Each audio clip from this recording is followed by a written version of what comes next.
श्रीमान जी नमस्कार। नमस्कार सर। राजधानी टुडे में आपका बहुत बहुत स्वागत है और जो आज आपने अपना कीमती समय दिया उसके लिए शुक्रिया। अपने सवालों का सवारनामा शुरू करते हैं।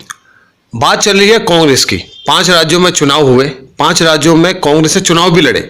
मैं लड़ सकती हूँ और 300 यूनिट के लिए फ्री भी बोला प्रियंका गांधी जी ने और अच्छा चुनाव प्रचार भी किया। उसके बावजूद भी कांग्रेस की जो सीटें आनी चाहिए थी वो सीटें नहीं आ पाई। क्या कारण रहा? नहीं राजन जी, देखिए ये जो चुनाव था यूपी का, ये प्रियंका जी ने अपने कंधों पे लेके लड़ा और प्रियंका जी की मेहनत जो इतनी थी कि हमें काफ़ी उम्मीद थी इस चुनाव से। और उन्होंने एक नारा भी दिया था कि जो महिलाओं पर वहाँ अत्याचार हो रहे थे, लड़कियों पर अत्याचार हो रहे थे, तो उन्होंने इसको देखकर एक नारा दिया कि लड़की हूँ लड़ सकती हूँ। और उस नारे का जो रंग था वो यूपी में नजर आ रहा था।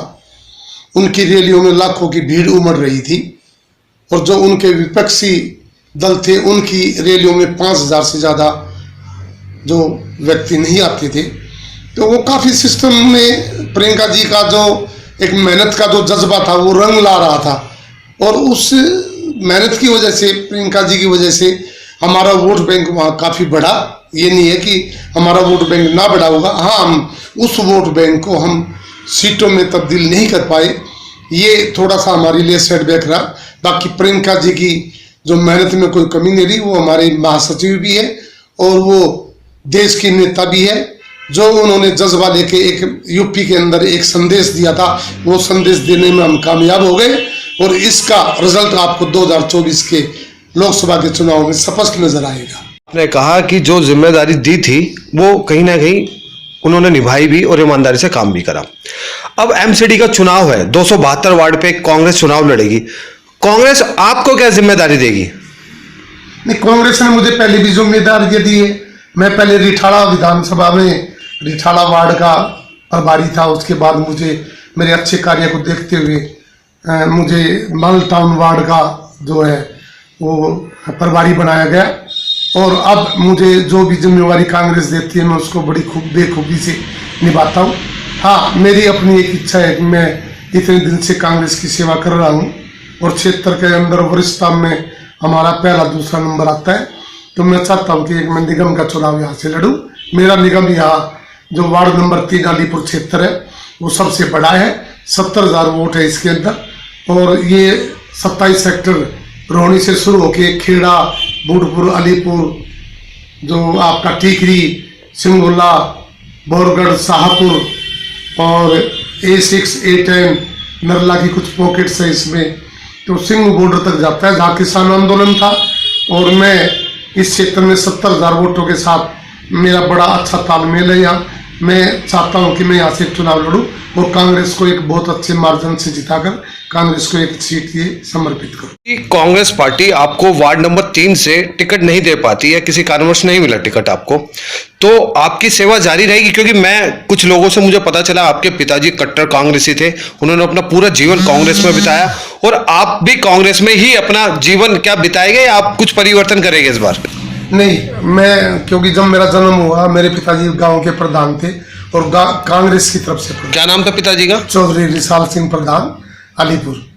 और मैं क्योंकि मैं कांग्रेस परिवार में पैदा हुआ था तो मुझे घुट्टी भी कांग्रेस की पिलाई गई थी। अच्छा। मैं एक सच्चा और मेरे दिल में, मेरी आत्मा में, मेरे स्वभाव में, मेरी संस्कृति में मैं कांग्रेस को अपनी माँ समझता हूँ। कांग्रेस की एक विचारधारा मेरे अंदर पनप रही है और पनपती रहेगी। मैं जिंदगी में कभी भी सोच भी नहीं सकता कि मैं अपनी माँ को छोड़कर किसी और पार्टी में चला जाऊं।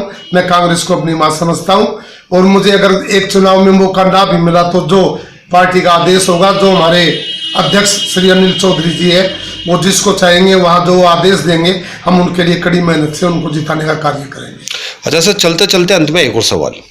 होली का त्योहार है, होली पे अपने वार्ड वासियों से, भारतवासियों से, दिल्ली वासियों से क्या संदेश देना चाहिए? देखिए, हमारा सौभाग्य जब भी हमारा चुनाव आता है नगर निगम का, उसके ठीक पीछे एक होली का त्योहार होता है और जो होली का त्योहार हम बड़े सद्भाव से मनाते हैं मेरे गांव में, क्योंकि मेरा गांव एक शहीदी गांव है। इसमें आज तक होली के त्योहार पे कभी झगड़ा नहीं हुआ और मैं चाहता हूं कि वो चंदन का तिलक लगा के मेरा वार्ड 3 नंबर की क्षेत्र की जनता, नरला विधानसभा, पूरा देश इसको बड़े प्यार स्वभाव से और बहुत ही अच्छे दिलो दिमाग से मनोकामनाओं से इस त्योहार को मनाएं और एक अच्छे संदेश के साथ होली के त्योहार का आनंद ले। और मैं दोबारा से सभी लोगों को होली की बहुत बहुत मुबारकबाद देना चाहता हूं और मैं चाहता हूं कि इस होली के त्योहार पर हम सब एक हो। जी सर, अभी आपने कहा कि होली का त्योहार भाईचारे का त्योहार, मोहब्बत का त्योहार, लेकिन विश्व युद्ध का खतरे के बादल मंडरा रहे हैं, क्या इसके लिए कुछ संदेश देना चाहिए? हाँ देखो, विश्व युद्ध का जो एक खतरा है वो पूरी जो इंसानियत और जो जीव जंतु जितना भी हमारा वनस्पति, इसके लिए एक खतरा है। मैं भगवान से प्रार्थना करूंगा कि दोनों देशों के नेताओं की सद्बुद्धि दे और उनसे हम प्रार्थना करेंगे, भगवान से प्रार्थना करेंगे कि इस युद्ध की स्थिति को जल्दी से टाल दे और सभी लोग आपस के भाईचारे में होली के त्योहार तक ये सभी सिस्टम ठीक हो जाए, तो हम इस होली के त्योहार का आनंद और दुगना कर सकते हैं अपने लिए और जनता के लिए। क्योंकि कोरोना काल के बाद कोई ऐसा त्योहार आया जो मनाया जाएगा अब? हाँ, पहला त्योहार है बसंत पंचमी, हमने कोरोना काल के बाद बनाई है, जो किसानों का त्योहार होता है।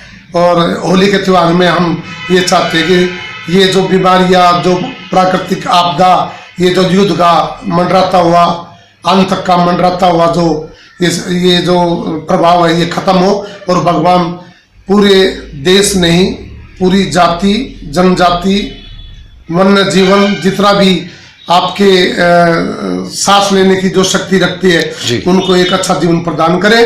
और भगवान से मैं प्रार्थना करूंगा कि हमारा देश, हमारा विश्व शांति से समय व्यतीत करता रहे। चलिए सर, राजधानी टुडे में जो आपने अपना कीमती समय दिया उसके लिए शुक्रिया अदा करते हैं।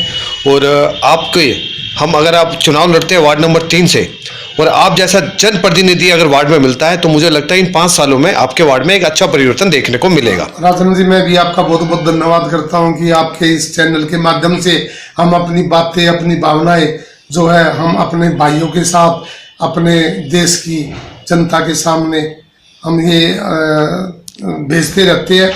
और मैं दोबारा से होली की अपने सभी साथियों को, नरला की जनता को, देश को मुबारकबाद देता हूँ, शुभकामनाएं देता हूँ। धन्यवाद। जय हिंद, जय भारत, जय कांग्रेस। धन्यवाद।